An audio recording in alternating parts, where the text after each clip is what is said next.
Comme vous le savez, j'essaye de vous aider et j'essaie de m'aider aussi à mieux comprendre comment on va pouvoir gérer les crises à venir, les crises actuelles. Et je crois que l'improvisation, c'est un sujet qui me semble essentiel parce que je sais qu'on va devoir improviser demain. Et j'avais déjà parlé de ce sujet avec le génial André Manoukian sur ce podcast. Et aujourd'hui, si je reste dans le domaine musical, cette fois c'est avec le monstre sacré de la trompette, Ibrahim Malouf, qui est également l'auteur d'un livre qui s'appelle Petite philosophie de l'improvisation, qui est sorti aux éditions de l'Équateur, que je vais faire cet épisode. Parce que vous le savez sans doute pas, mais Ibrahim, il écrit énormément et depuis toujours. Alors évidemment, ce podcast, comme le livre d'ailleurs, ne s'adresse pas uniquement aux amoureux de la musique, c'est un propos qui est beaucoup plus universel. Et avec Ibrahim, on parle de plein de choses. On parle de philosophie, de neurosciences, d'éducation, de liberté, d'humilité, de lâcher prise, de sa relation à son père, mais aussi de l'état de la société aujourd'hui. C'est une très belle discussion, c'est un très bel épisode que je vous propose d'écouter aujourd'hui. Donc je vous laisse justement le faire. Allez, Vlan, c'est parti.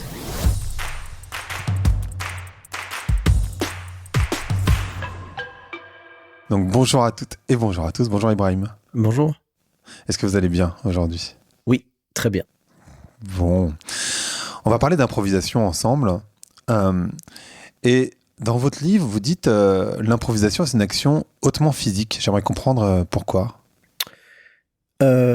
Physique, mais je ne sais pas si je dis ça précisément comme ça, mais en tout cas, ça sollicite énormément de choses, que ce soit physique comme de force mentale aussi. La liberté, c'est quelque chose qui s'acquiert avec beaucoup d'expérience en général, et c'est quelque chose qui, pour être suffisamment libre, il faut avoir su casser la coque qui est autour de nous, la coque de l'œuf.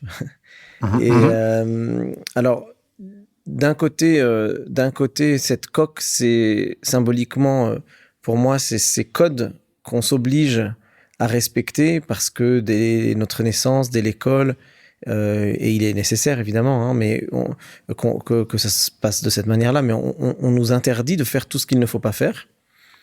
Et on nous encourage en tout cas à faire un certain type de choses qui correspondent au code de ce qu'on est censé connaître et de notre fonctionnement social, global, etc., ou artistique, ou peu importe. Or, se libérer de ça, comme disait Einstein, c'est penser à côté, c'est réussir à bouleverser un peu ces codes-là pour en créer de nouveaux, sinon on stagne. Et c'est cette liberté-là qui est difficile à acquérir, qui pourtant est innée chez nous. On est avec cette liberté-là, mais elle disparaît au fur et à mesure de notre éducation. Et d'ailleurs, vous parlez beaucoup de vos parents, et en particulier de votre père, qui était, lui, très rigoureux, très dur. Enfin, j'ai l'impression, en tout cas, c'est l'impression que ça m'a donné. Comment vous avez fait pour vous libérer parce qu'en fait, vous dites il faut sortir de la coquille, mais comment on fait pour faire ça quand on a un père qui est aussi rigoureux ? Parce qu'il était musicien aussi, pour ceux qui nous écoutent et qui ne le savent pas. Ouais, il est assez âgé aujourd'hui, mais il est toujours un peu musicien. Il n'a jamais vraiment arrêté. Mais la chance que j'ai eue d'abord, c'est que ma mère n'était pas du tout dans cet état d'esprit-là et qu'elle avait quelque chose de beaucoup plus... presque pas innocent, mais elle avait quelque chose de plus naturel. Elle a été moins figée par les codes de l'enseignement, de l'éducation, etc. Elle avait une éducation un peu plus contemporaine, plus moderne. Et donc, ça la gênait pas que je puisse me mettre au piano, que je m'amuse sans forcément que j'arrondisse les doigts, etc., etc. Elle était beaucoup plus libre, en fait. Et donc, pouvoir avoir ces deux regards posés sur moi, depuis ma petite enfance, celui de mon père qui avait beaucoup d'exigences et qui avait beaucoup d'attentes aussi, parce que bon, j'étais son fils, en général, mais en plus, c'est encore pire chez les orientaux, mais le fils, c'est celui qui va reprendre le flambeau, il y a un côté un peu comme ça, donc il mettait beaucoup d'espoir dans son fils et tout ça. Au détriment d'ailleurs de sa fille. Mais il y avait quelque chose comme ça de la fierté et donc de l'exigence et donc de jamais laisser passer quoi que ce soit de pas parfait. Et donc il avait cette exigence-là qui était au départ quelque chose de bienveillant, mais qui Bien sûr. quand ça devient trop, ça devient trop. Voilà. Et du côté de ma mère, du coup, il y avait cet autre équilibre. Et donc, ces deux regards posés là sur moi ont fait que peut-être j'ai trouvé un chemin entre les deux. J'imagine que j'ai dû creuser un chemin, une sorte de compromis entre les deux. C'est ce que ça a permis de lâcher prise, parce qu'en fait, vous en parlez du lâcher prise, et je me disais, mais comment on fait pour s'entraîner? Enfin, comment on fait pour aller dans le sens du lâcher prise? On en parle beaucoup, tout le monde en parle du lâcher prise, faut lâcher prise, faut lâcher prise. Bon, quand en général, on y pense, en général, on n'y arrive pas très bien. Quand vous faites de la musique, par exemple, quand vous avez des étudiants, parce que quand on est dans l'improvisation, il faut justement, effectivement, lâcher prise, c'est ce que vous expliquez. Et comment on peut... justement, sortir de ces carcans. Après, encore une fois, moi, je suis pas un grand spécialiste, je suis pas un neuroscientifique, je suis pas. Ah non, bien sûr. C'est une expérience personnelle, mais de mon expérience, ce qui en ressort, c'est que il faut réussir à retrouver notre état premier. On est avec une curiosité inouïe vis-à-vis de tout ce qui nous entoure, et avec une méconnaissance totale de tout. C'est la naissance, quoi. Et puis, on a un instinct qui nous guide. C'est la seule chose qu'on ait. On n'a rien d'autre. On a un instinct qui nous guide. L'instinct nous dit, il faut manger. L'instinct nous dit, à un moment donné, il faut faire ceci, cela. Il y a des choses naturelles qu'on fait. Moi, je me souviens, à la naissance de mes 2 enfants, la première réaction qu'ils ont eue naturellement au moment où le cordon ombilical a été coupé, c'est d'aller chercher le sein de leur maman pour manger. Il y a des choses qui sont instinctives, mais pourtant ils savaient rien. Ils n'avaient jamais vu ça de leur vie, personne ne leur avait appris à le faire. Donc il y a un instinct qu'il faut sculpter, qu'il faut nourrir, qu'il faut arroser pour qu'il grandisse, pour qu'il se développe. Cet instinct-là, on va jamais à l'école pour l'apprendre. Il est là, il doit être exploité et travaillé. Encore une fois, je suis pas neuroscientifique, mais je suppose par expérience que nos cerveaux sont divisés en plusieurs parties. Il y a une partie, en tout cas, c'est sûr, qui est très consciente, qui est celle de l'apprentissage, de l'analyse. Et il y en a une autre qui est celle dont on se sert lorsqu'on dort, qui est celle beaucoup plus comment on dit, qui est inconsciente, mais qui travaille. Elle fonctionne. Cette partie du cerveau fonctionne. Elle n'est pas lâchée. Et cette partie-là, c'est celle de l'instinct, c'est celle de l'inspiration, de la création artistique, de la liberté artistique pour moi. C'est comme ça que je le vois. En tout cas, c'est mon analyse tout à fait néophyte de ces choses-là. Et donc cet instinct, en le développant, en apprenant à le pas le contrôler, mais à le guider, on peut entrer dans cet état d'esprit de créativité qui fait qu'on est absolument libre. Ça, c'est assez beau, ce que vous dites. Et c'est marrant parce que vous parlez de neurosciences. Et je vais faire un lien qui va pas vous sembler tout de suite logique, mais vous allez voir où je veux en venir. En fait, j'ai reçu 2 neuroscientifiques sur mon podcast, et les 2 sont libanais. Il y a Albert Moukeiber et Sama Karaki. Et en fait, je dis ça alors parce que vous faisiez référence aux neurosciences, mais ça me permet d'aller vers le fait que vous êtes né au Liban. Et je voulais savoir s'il y a un impact sur votre capacité à improviser du fait d'être né dans un pays en guerre. Même si vous n'êtes pas resté très longtemps finalement quand vous étiez petit, mais le fait d'être né dans un pays en guerre, est-ce que ça joue sur le fait d'improviser justement? Parce qu'en général, on dit ça. Mais je sais pas. Si c'était vrai, tous ceux qui étaient nés en guerre improviseraient, ce qui est pas forcément vrai. Mais c'est sûr que l'éducation que j'ai eue, qui m'a sensibilisé au contexte dans lequel je suis né, a eu un impact sur le regard que je pose sur mon rôle et ce que j'ai à faire sur cette planète. Et moi, je ne me voyais pas autrement à travers mon éducation. Je me suis jamais vu autrement qu'en étant dans la création. Petit, je voulais participer à la reconstruction de Beyrouth. Je voulais inventer des immeubles pour que Beyrouth soit plus jolie, parce que c'était terrible. D'ailleurs, ça l'est encore. Et ensuite, en grandissant, bon, j'ai senti que j'étais pas fait pour l'architecture, même si j'adorais ça. Et j'ai senti que j'avais plus d'aptitude dans la musique. Donc, mais je ne me voyais pas autrement que dans la reconstruction d'un environnement, dans la participation de la construction d'un environnement. Et comme je dis parfois, j'ai pas pu devenir architecte et donc construire l'environnement dans lequel on est quand on vit, quand on a les yeux ouverts. J'ai l'impression aujourd'hui d'être d'une certaine manière quand même architecte parce que je participe à la création de l'environnement dans lequel on vit lorsqu'on a les yeux fermés. J'aime beaucoup cette idée. Vous avez eu une formation très classique par votre père, mais pas seulement. Est-ce que c'est essentiel d'avoir cette formation très classique pour pouvoir ensuite improviser? Je pense en particulier à Picasso. On connaît de Picasso en général ses peintures qui sont très étranges, mais en fait il maîtrisait parfaitement la peinture classique avant d'aller vers ces peintures plus originales, on va dire. L'école de l'art classique en général est tellement exigeante que c'est pas mauvais en tout cas de l'avoir en référence. Ça peut pas être mauvais, quoi. C'est tellement incroyable. C'est comme pour le théâtre, pour les acteurs, tous ceux qu'on fait du théâtre classique, en général, ont une formation et des bases absolument dingues. Dans la peinture, vous venez de le dire, dans la danse, c'est pareil. Les danseurs classiques qui d'un seul coup se mettent à faire autre chose sont en général des techniciens incroyables. Donc je pense que l'art de la musique classique est un art qui est tellement développé, qui a tellement été perfectionné pendant des siècles que celui qui le maîtrise ou celle qui le maîtrise parfaitement est nécessairement quelqu'un qui a des aptitudes incroyables en général. Donc, je pense que ça aide vraiment. Après, je crois vraiment pas qu'il soit nécessaire de passer par l'art de la musique classique ou par l'art classique en général pour devenir un artiste ou pour créer. Il y a beaucoup de gens qui sont autodidactes, qui sont certainement parmi les meilleurs musiciens que j'ai rencontrés dans ma vie. Et ça les empêche pas, voilà. Mais c'est vrai que quand on passe par ce chemin-là, il y a une exigence, il y a une excellence dans ce qu'on attend de nous.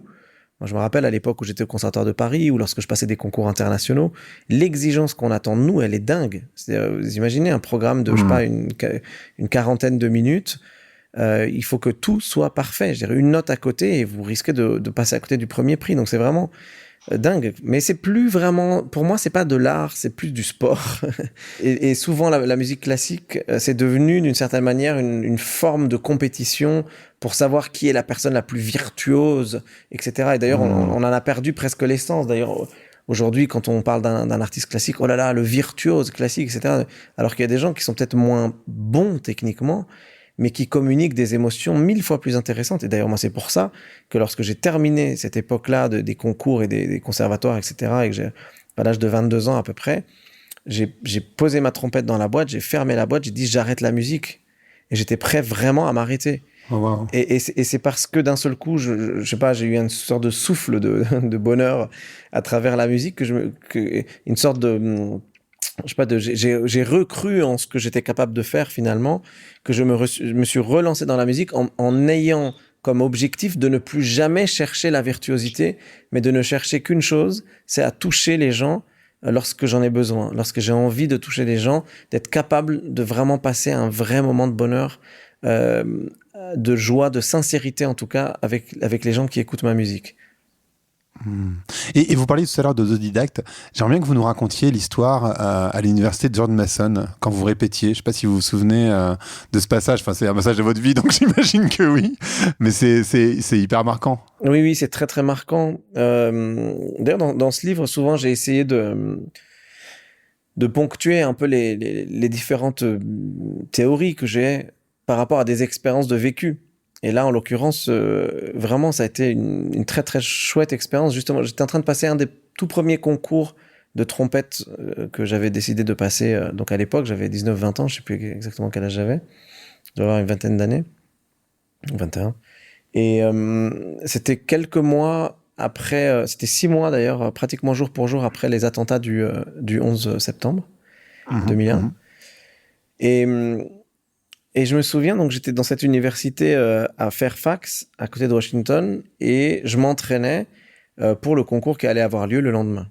Et donc on m'avait donné une salle dans les locaux de l'université, donc j'étais en train de travailler ma trompette et tout ça.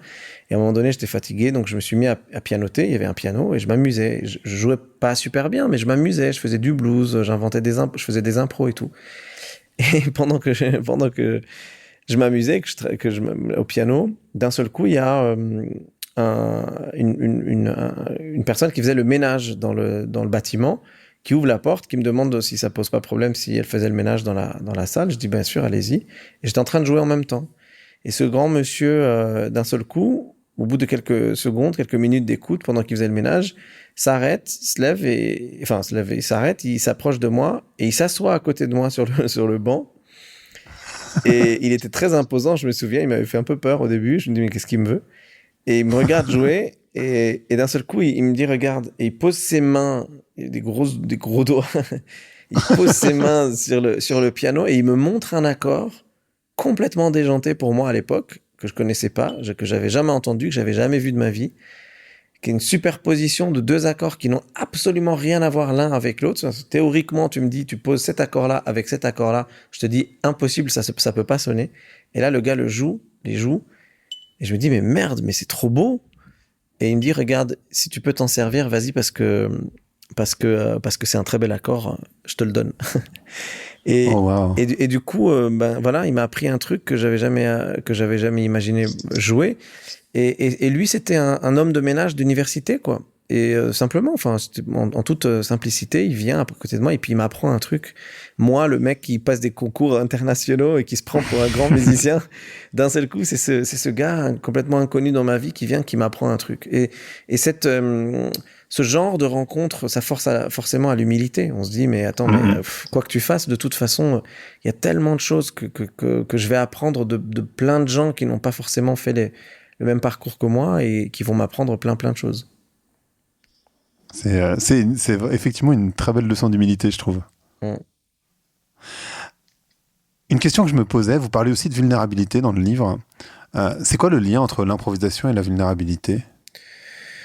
Je dis dans le livre que c'est l'improvisation, c'est comme quand on joue tout seul, par exemple, en improvisant, c'est comme quand on se regarde dans un miroir. Et c'est-à-dire, on peut pas se mentir. Je veux dire, on se regarde dans un miroir, on voit tous nos défauts. Éventuellement, si on a un peu confiance en soi, on arrive à voir quand même quelques trucs pas trop mauvais. On arrive à trouver en tout cas des points positifs. On voit tout ce qui va pas.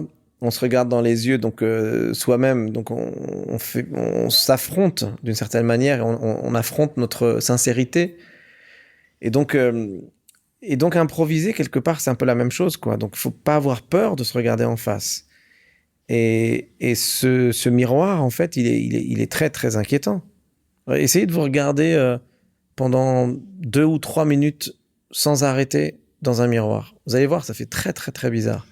Ouais, on fait rarement ça, c'est vrai. Et on fait pratiquement jamais ça. On se regarde vite fait pour je sais pas, pour se coiffer, pour faire je sais pas quoi, pour se maquiller, pour ceux qui se maquillent, etc. Mais rarement on se regarde dans les yeux pour se regarder dans les yeux. Et improviser, c'est ça en fait. Et donc il y a quelque chose de quand même très inquiétant, très très dur. Faut affronter ce regard-là. Il est sévère ce regard-là. Hein. Il est pas facile. Donc oui, c'est une forme de bouleversement en fait, mais c'est entre soi et soi-même, c'est entre nous et nous-mêmes. Il y a personne d'autre qui regarde, c'est nous. C'est pour ça que l'improvisation, quand on est en public et qu'on improvise tout seul, quelque part, ça n'engage que nous. C'est nous et notre sincérité. Si les gens comprennent, apprécient, c'est génial. S'ils n'apprécient pas, bon ben c'est dommage. Mais l'exigence qu'on a vis-à-vis de soi-même, c'est elle qui va compter. Et alors, parce que vous êtes professeur aussi, et la question que je me pose, c'est comment vous apprenez ça aux étudiants, enfin, parce que je comprends ce que vous dites et en même temps je me dis mais c'est tellement difficile parce que lâcher prise, être dans la vulnérabilité quand on est face à X nombre de personnes, soit 10, 20, 200, 3000, c'est pas facile parce qu'on veut je sais pas si on veut impressionner, mais en tout cas, on veut plaire quelque part. C'est une sorte de cadeau qu'on fait quand on fait de la musique, enfin, j'imagine. Oui, oui, mais il n'y a pas que ça. C'est vrai, hein, vous avez complètement raison. Mais il n'y a pas que ça. Il y a autre chose. Moi, je pense qu'on a beaucoup plus à communiquer que simplement plaire et se trouver sympa ou s'aimer. S'aimer, c'est important, hein. Mais on peut communiquer beaucoup plus de choses. Et puis, la vulnérabilité, c'est quelque chose enfin, on apprend à dompter notre vulnérabilité. Être vulnérable, c'est pas forcément être faible. Pas du tout. Voilà, moi, j'essaie de ne jamais être trop faible, mais j'accepte d'être vulnérable. Et je le fais parfois avec beaucoup d'entrain d'être vulnérable. J'ai même tendance maintenant à dire que j'aime bien quand en concert, je fais des fautes, par exemple. Parce que, d'abord, ça rend humain ce que je joue. Je trouve qu'il n'y a rien de pire que de voir quelque chose de parfait où il n'y a pas d'erreur. Même moi, quand par exemple je vais voir un musicien en concert, je vais trouver impressionnant, par exemple, que ce musicien ou cette musicienne ne fasse aucune faute. Mais bizarrement, si vraiment tout est parfait, je sais pas, il y a quelque chose qui me touche plus. Comme un ordinateur face à moi. Ouais, c'est trop lisse en fait. C'est trop lisse, voilà, exactement. C'est peut-être le mot. Trop lisse ou alors trop préparé. Trop, je veux être parfait. Or, j'ai pas l'impression que c'est ça qui touche Regardez aujourd'hui les musiques faites par ordinateur, c'est devenu une industrie, mais on est moins touché. Alors c'est super parce que c'est une industrie, ça fait vivre des musiciens, ça fait vivre le business, ça fait des concerts, des festivals, etc. Mais j'ai rarement vu par exemple quelqu'un sortir d'un concert d'électro berlinoise ou de concert de techno, etc. en disant j'ai été touché ce soir. Non, ils vont dire je me suis éclaté, j'ai dansé comme un fou, etc. On s'est bien amusé, on a fait les fous, on s'est défoulé, c'était génial, on a passé un temps dingue. Ça c'est génial, et d'ailleurs c'est pas un reproche, hein, c'est génial de faire ça. Mais on n'entendra pas j'ai été touché. Ça m'est allé droit au cœur. Donc la perfection en soi, moi, me touchera beaucoup moins. C'est marrant parce que j'ai cette phrase, depuis longtemps dans ma tête. Quand les gens me disent, alors ça n'a rien à voir avec la musique, je te dis coq à l'âne, mais quand on parle de relations amoureuses et les gens se disent j'ai envie d'être parfait, etc. Et moi je dis toujours, mais le lisse, ça n'accroche pas en fait. Vous imaginez une surface lisse, et en fait sur une surface lisse on glisse. Il faut qu'il y ait des aspérités pour pouvoir s'accrocher sur une surface. Et du coup j'ai l'impression que c'est un peu la même. Enfin c'est pour ça que je fais le parallèle, je me permets. Mais j'ai l'impression qu'il y a vraiment de ça aussi. Oui, et puis une vie parfaite, ça doit être ennuyant. Moi, des fois, je me pose cette question, parce qu'on parle avec les copains ou la famille et tout. Bien sûr. Vous savez, cette fameuse question que les gens se posent un peu débilement, des fois, enfin, c'est un peu idiot, quoi, vraiment, de se poser cette question, mais qu'est-ce que tu ferais si tu étais milliardaire? Mais qu'est-ce qu'on s'ennuierait? Parce qu'une fois que tu as acheté toutes les voitures que tu veux, toutes les maisons que tu veux, tous les canapés que tu veux, tous les pianos et les trompettes que tu veux, toutes les tables et les machins que tu veux, une fois que tu as fait le tour de la planète, qu'est-ce que tu fais, en fait? Tu t'ennuies. Alors, évidemment, il y a des gens qui écoutent qui vont dire, ouais, mais quand même, c'est pas mal. Comme disait Coluche, l'argent fait pas le bonheur, mais il y contribue. Exactement. Mais je veux dire par là que moi, ça m'intéresse pas, en tout cas, en effet. Ça m'intéresse pas quand c'est trop lisse. Et en effet, vous avez raison de faire la comparaison avec les histoires d'amour. Parce que combien de fois est-ce qu'on a entendu des gens dire, oui, il est parfait, mais je sais pas pourquoi je l'aime pas. Je suis pas amoureuse. Je suis pas amoureux. Elle est parfaite, je n'ai rien à lui reprocher, elle est géniale, mais je suis pas amoureux. Souvent, on a besoin de tomber amoureux de quelqu'un qui nous touche. Et cette personne qui nous touche, elle peut pas ne pas avoir de cicatrices, ne pas avoir d'histoire, de douleur, de moments difficiles, de problèmes, de défauts, de névroses. Ouais, non, mais c'est important. C'est important de le dire. Et du coup, dans la musique, et j'imagine que c'est ça que vous transmettez à vos étudiants aussi, c'est précisément, laisser aller. J'essaie de leur apprendre à se tromper. C'est une des premières leçons que je fais d'ailleurs dans les cours d'improvisation. En fait, il y a quelques années, maintenant j'ai arrêté parce que j'ai un peu moins le temps, mais j'ai créé une classe d'improvisation au Conservatoire régional de Paris, dans le cadre du pôle supérieur, donc c'est l'enseignement supérieur universitaire de la musique dans le cadre du conservatoire, donc c'est Paris et Boulogne. Et donc j'ai créé une classe où j'avais uniquement des musiciens, tous instruments confondus, classiques, de très haut niveau, qui sont tous destinés à faire des carrières professionnelles. Et tous sont volontaires, donc c'est pas une classe imposée. Ils viennent parce qu'ils ont envie d'apprendre à improviser. Et donc dès les premières leçons, la première chose que je leur apprends, c'est à se tromper. Je leur dis maintenant, on va tout faire à l'envers. Donc joue-moi une phrase que tu maîtrises parfaitement dans ton répertoire, Et une fois que tu l'as joué 1 ou 2 fois, maintenant joue-la en faisant exprès de te tromper à un moment donné au milieu.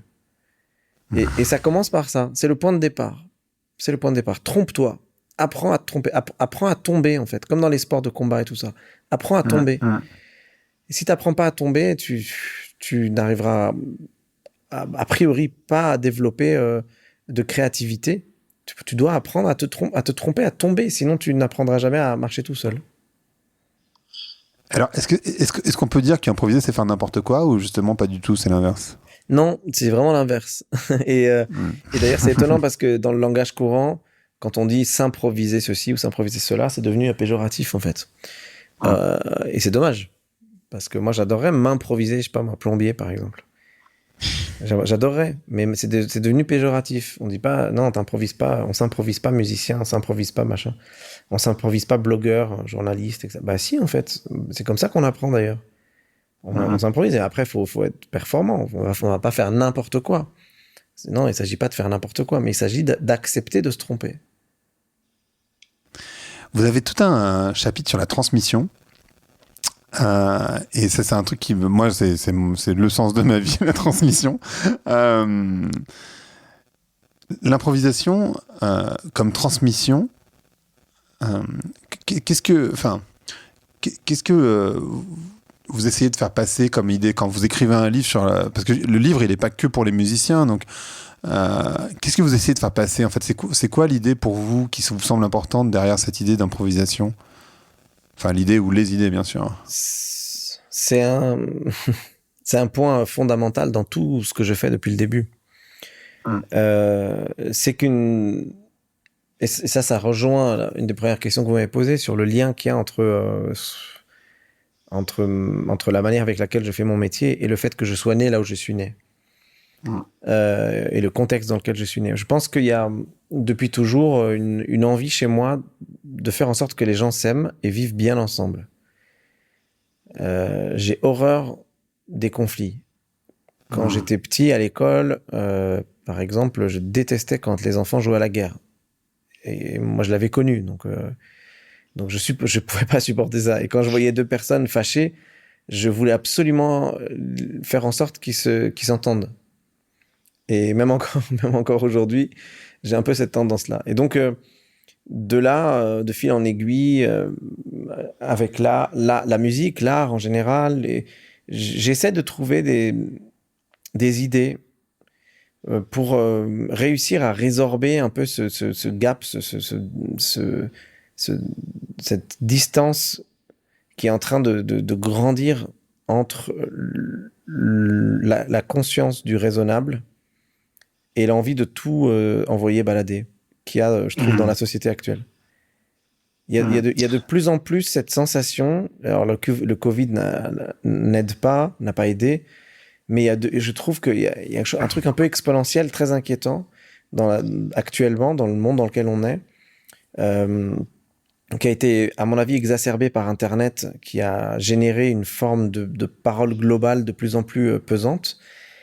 Il y a... Et puis parce que Internet a beaucoup aidé les manipulations d'esprit et de masse. Complètement. Il y a de plus en plus cette idée qu'on n'y arrivera pas. Que de toute façon, c'est perdu. Que le dialogue interculturel, pour ne prendre que cet exemple-là, c'est voué à l'échec.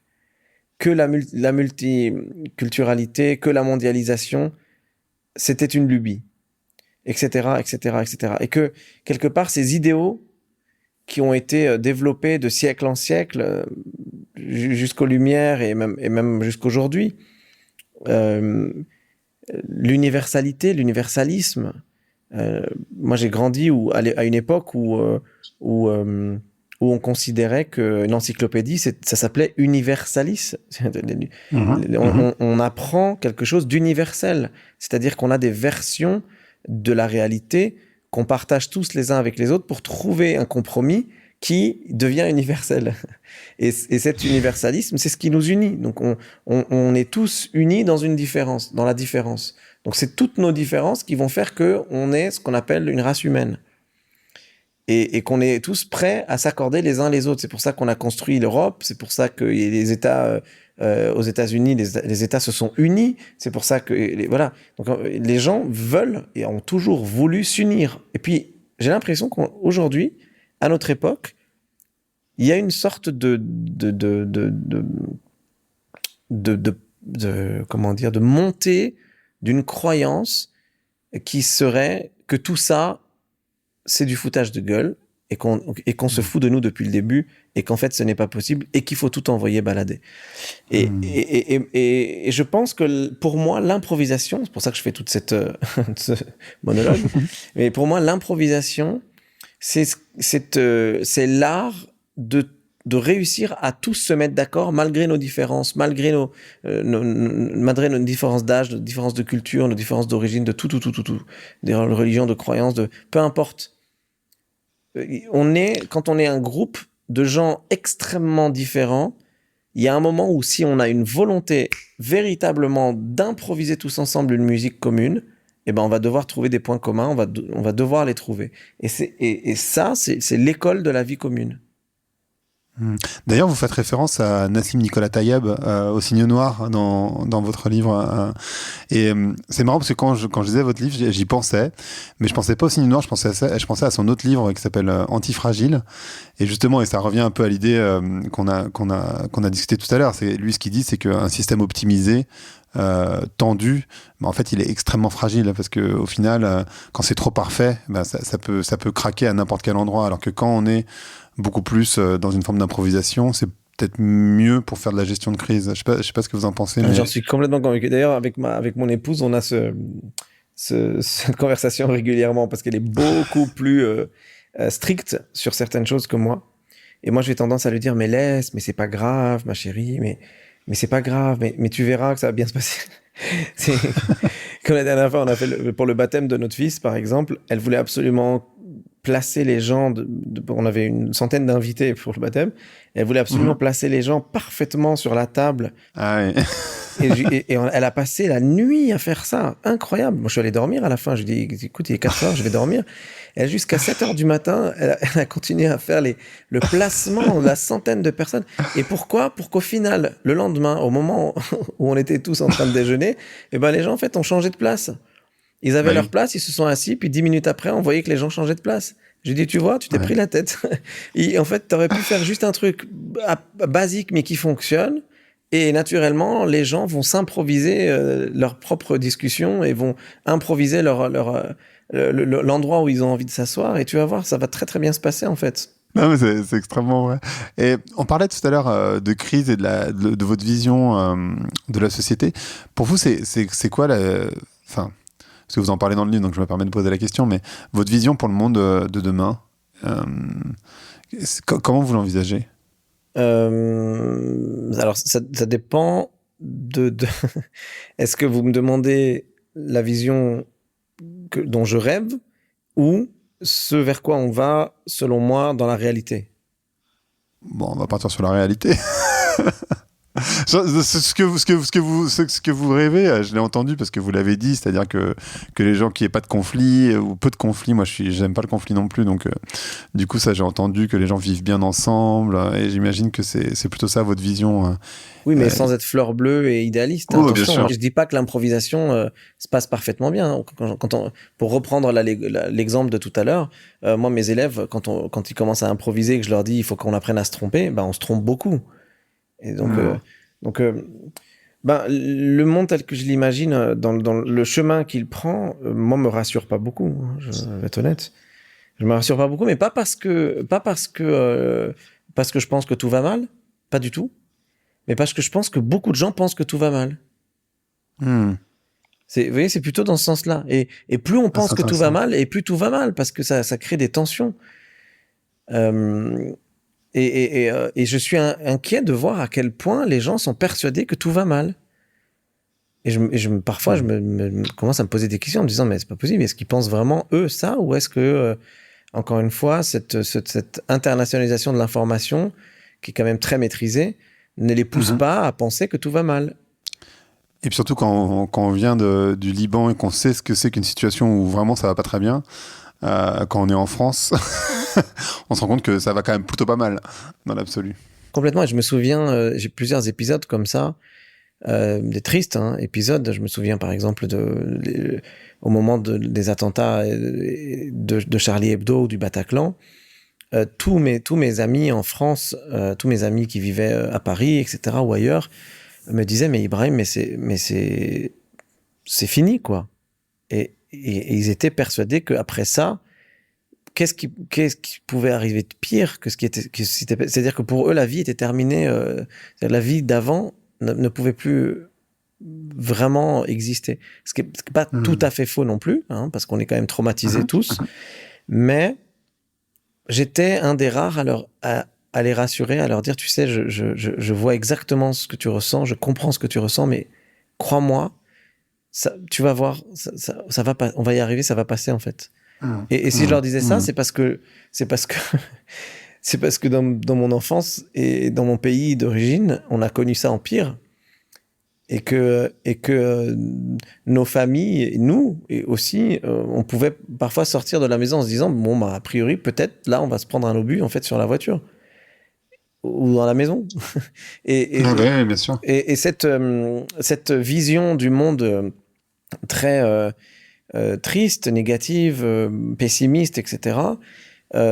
Et certainement beaucoup dû à la montée du terrorisme, à cette angoisse permanente due, ça peut nous arriver à n'importe quel moment, etc., ou aux montées de tensions identitaires, etc., et à l'entretien d'une tension identitaire quand même, pour moi, elle est vraiment entretenue. Moi, je pense vraiment qu'elle a été entretenue longtemps et qu'elle n'était pas naturelle. Et cette tension-là génère une angoisse générale qui fait que vraiment beaucoup de gens aujourd'hui sont devenus pessimistes alors qu'ils n'avaient a priori pas forcément autant de raisons de l'être. Et donc, moi, d'autant plus, et je me rends compte, ma musique, il y a 20 ans, était plutôt triste, plutôt nostalgique, assez dure, parce que c'était une sorte d'essouffrance de mon enfance, etc. Et plus je grandis, plus je prends de l'âge, et plus je vais vers des musiques légères, parce que je me dis, mais on a besoin de musique légère aujourd'hui, on a besoin de légèreté. C'est pas possible, on peut pas vivre dans ce monde aussi pessimiste. Et donc, vous voyez là, mon dernier album, par exemple, c'est beau, c'est de la musique beaucoup plus détendue, beaucoup plus légère que ce que j'ai pu faire il y a 15 ans. Ouais, complètement. Vous parlez aussi, on parlait tout à l'heure d'éducation et de la manière dont on apprend la musique. Vous avez fait cette référence à Einstein qui disait inventer c'est penser à côté. Le système éducatif, il nous permet pas du tout de penser à côté. En fait, à l'inverse, il nous met dans des cases, et c'est vrai dans la musique, mais c'est vrai un peu pour tout. Et vous avez cette phrase sur, je crois que vous faites référence à Mozart, mais vous dites si Mozart nous entendait faire de la musique aujourd'hui, il dirait il n'y a plus de musiciens en fait, c'est des personnes qui répètent de la musique finalement. Parce qu'à l'époque, eux, ils faisaient que de l'improvisation finalement. C'était là-dessus qu'ils étaient challengés, beaucoup plus que sur le fait de répéter parfaitement des morceaux qu'ils connaissaient déjà. Absolument. Et l'improvisation avait beaucoup plus de place dans le passé. Et en fait, plus on avance, plus il y a des certitudes. Plus on est sûr de nous. Et c'est bizarre, c'est bizarre parce que les Grecs, par exemple, quand on vient à l'époque des Grecs, les Grecs disaient moi je sais rien. Et pourtant, ils arrivaient à calculer des trucs qu'on serait bien incapable de faire aujourd'hui. Et alors que nous, on a des ordinateurs, etc. Donc en fait, ils savaient 1000 fois plus que nous, relativement. Ils savaient 1000 fois plus de choses que nous. Ils avaient beaucoup plus de connaissances du monde, etc. Et eux disaient, mais nous, on sait rien. On apprend, on découvre, on veut chercher. Les musiciens, et Pythagore, il était à la fois musicien, musicologue, scientifique, mathématicien. Il y avait pas de case, il y avait pas de certitude. On était des gens qui réfléchissaient, tout simplement, qui se posaient des questions. Là, voilà, il y a peut-être un peu moins cette humilité aujourd'hui, peut-être parce qu'on est plus sûr de nous, parce qu'on a développé des technologies incroyables, parce qu'on est allé sur Mars, parce qu'on est capable de créer des trucs incroyables. Et donc, du coup, on se dit que, bon, ben voilà, ça y est, on maîtrise l'histoire. Bon, ben, peut-être pas, en fait. Peut-être pas. C'était un petit retour à l'humilité qui permettrait d'avoir des écoles qui apprendraient aux élèves à se poser des questions plutôt qu'à répondre à des questions. Et alors, vous voyez, c'est marrant que vous dites ça parce que j'ai fait un épisode sur l'esprit critique, justement avec une neuroscientifique, donc Sama. Tous les neuroscientifiques que j'ai reçus sont libanais. Donc, enfin, il y en a 2, mais les 2 sont libanais. Et Sama disait justement, le système éducatif, il est très problématique parce qu'en fait, on s'en moque de la bonne réponse. Ce qui est intéressant, c'est la manière dont on se pose des questions. Et en fait, vous voyez, finalement, vous retombez sur cette même logique. Mais oui, dans le livre, dans petite improvisation petite philosophie de l'improvisation. Petite improvisation de la philosophie. Non. Je marque le coup en disant qu'on fait une énorme erreur à l'école. Quand il y a un problème, on demande à l'élève de trouver la solution au lieu de lui dire de chercher le problème. Enfin, de chercher la solution. On cherche la solution, on la trouve pas. C'est pas grave de pas trouver. C'est pas grave. Ce qui compte, c'est qu'on cherche, en fait. C'est le chemin de la réflexion qui est intéressant. Le résultat, on peut le trouver en trichant.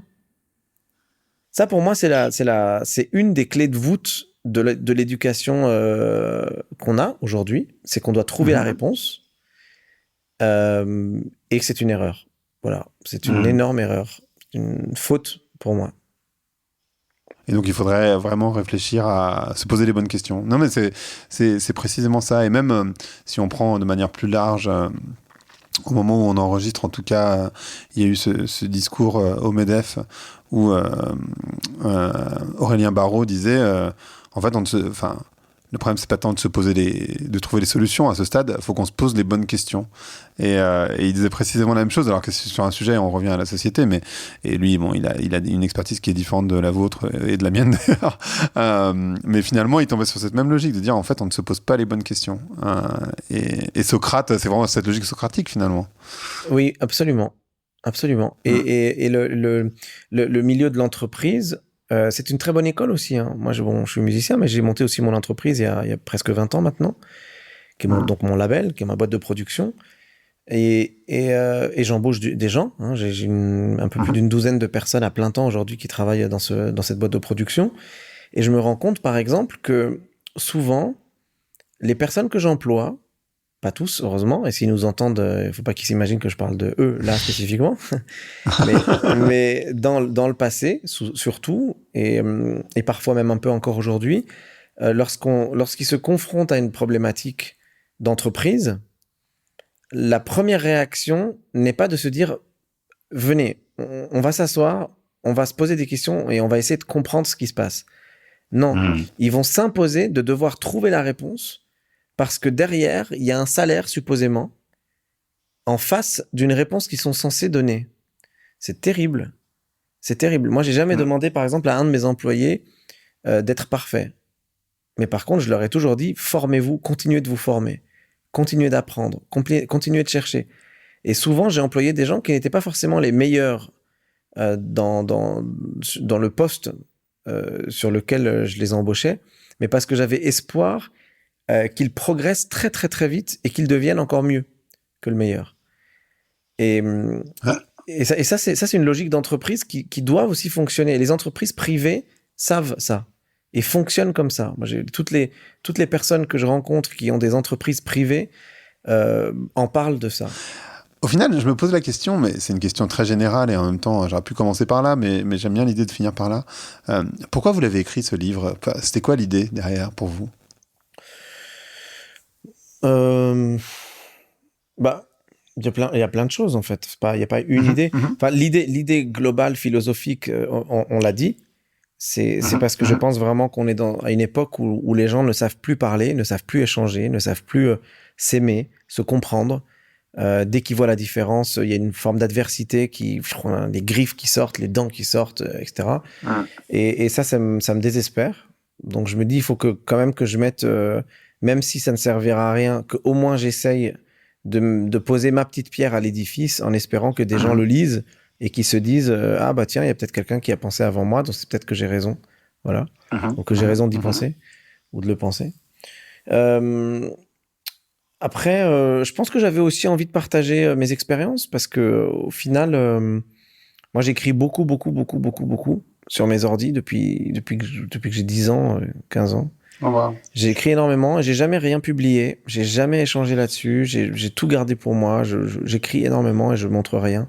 Et puis j'ai rencontré cette éditrice, Jeanne Pham Tran, qui m'a convaincu que peut-être je devrais pas forcément avoir peur de montrer un certain nombre de choses que j'écris qui peuvent être a priori utiles selon elle. Et puis elle m'a convaincu. Non, mais je confirme. Voilà, et elle m'a sorti un peu de cette peur de ne pas être légitime, d'autant que dans ma famille, il y a quand même des personnes qui ont écrit et qui écrivent magnifiquement bien. Et que du coup, on se dit, est-ce que je suis à la hauteur? Est-ce que c'est légitime, etc. Puis au final, on se lance. C'est ce que j'allais dire, enfin, parce que dans la peur la peur à laquelle vous faites référence, c'est vraiment ça, quand on improvise, justement, on se lance. Et il y a aussi autre chose que j'ai pas peur d'évoquer aujourd'hui, parce que ça y est, j'ai fait le bilan, mais je suis passé par une période très compliquée, et j'ai détesté être raconté par d'autres que par moi. Il y a rien de pire que quand les gens disent de vous des choses et que c'est public, que ça devient de notoriété publique et que vous pouvez pas vous exprimer. Et jusqu'en 2016, en général, pas toujours évidemment, mais en général, la presse était très bienveillante vis-à-vis de moi. Il y a eu quelques écarts, quelques trucs pas drôles quand des journalistes de jazz se mettaient à me taper dessus parce que d'un seul coup ils trouvaient que ce que je faisais était pas bien et qu'ils avaient envie de le crier très haut et très fort. Bon, ça c'est de bonne guerre, j'ai envie de dire, parce que c'est comme ça, c'est pas de problème. Mais en 2017, donc j'ai traversé une période très compliquée, une sorte de désert de sociabilité et d'humanité, et qui a fait que on m'a conseillé de me taire pour régler ce qui se passait, pour régler le problème. On m'a conseillé de ne surtout pas intervenir et d'attendre que justice soit faite, etc. Et j'ai attendu, mais j'ai beaucoup regretté d'avoir attendu. Je me suis dit, mince, en fait, c'est une erreur. Quand les gens vous racontent à votre place, de manière publique et de manière très large, d'autant plus, qui plus est, il faut intervenir. Il faut pas laisser faire, parce qu'en fait, l'époque à laquelle on vit fait que une toute petite graine devient une énorme boule de neige et un énorme torrent. Et ça va très très très vite, et ça peut assécher une mer, quoi. Ça peut tuer, ça peut ravager les terrains les plus fertiles du monde. Et à la même époque où moi je traversais ce désert, d'autres ont traversé quelque chose de similaire et n'ont pas survécu à ça. Et moi j'ai été fort, peut-être parce que je suis très bien entouré, parce que j'ai une famille incroyable, parce que j'ai des amis géniaux, parce que j'ai un entourage professionnel incroyable, etc. Mais une fois que je suis sorti de cette crise, je me suis dit, je dois apaiser tout ça, apaiser mon cœur aussi, et montrer qu'au final, il y a des solutions à ce type de problème aussi. Et je dois raconter ma vision des choses, ma vision du monde, que les gens fassent un peu plus connaissance avec moi, pour qu'à aucun moment dans le futur, on puisse s'imaginer une seule seconde que les rumeurs étaient vraies. Je comprends. C'est hyper intéressant ce que vous dites, en fait. C'est parce que bien sûr on pourrait se dire c'est valable uniquement pour une personne célèbre, etc., etc. Mais en fait, je pense que ça peut être valable à plein d'endroits. Et je pense en particulier à des jeunes qui sont, on appelle ça bullied sur les réseaux sociaux, etc., etc., qui peuvent arriver à des suicides. Et en fait, je pense que c'est effectivement, vous avez raison, extrêmement important de se raconter aussi et de pas laisser la parole qu'aux autres, bien sûr. Exactement. Faut accepter, parce qu'en fait, on se protège souvent. Comment dire, on se barricade. Ouais, bien sûr. On se protège dans une sorte de grosse coquille. Et cette coquille, ces barricades, les gens disent, s'il y a une barricade et une coquille, c'est qu'il a peut-être quelque chose à se reprocher. Or, en fait, c'est une réaction naturelle de protection, parce qu'on se dit, mince, encore une fois, on reparle de cette vulnérabilité. C'est ça. Et puis, on a commencé par la coquille, d'ailleurs, c'est drôle. Ouais, mais en fait, ça va vraiment avec, hein. Et ça a été une énorme leçon pour moi, aussi, hein, ces 3-4 années un peu difficiles là.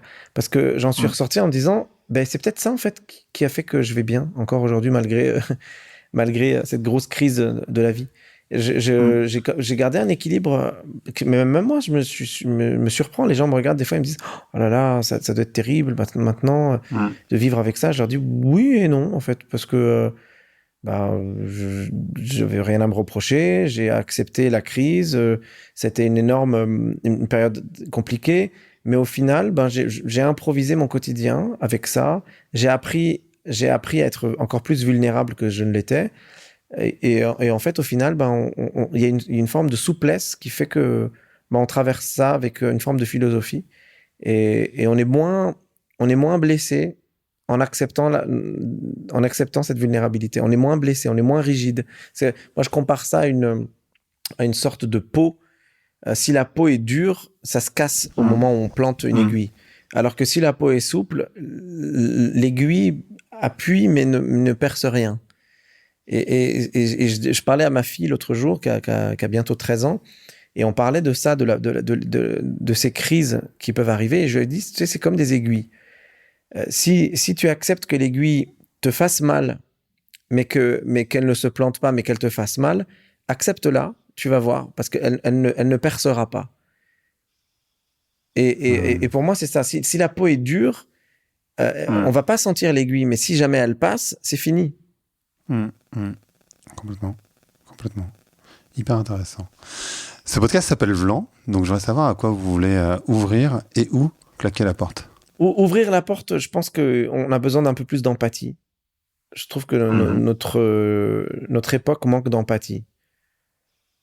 Empathie vis-à-vis de l'autre, vis-à-vis de la planète, vis-à-vis de la souffrance, vis-à-vis de l'étranger.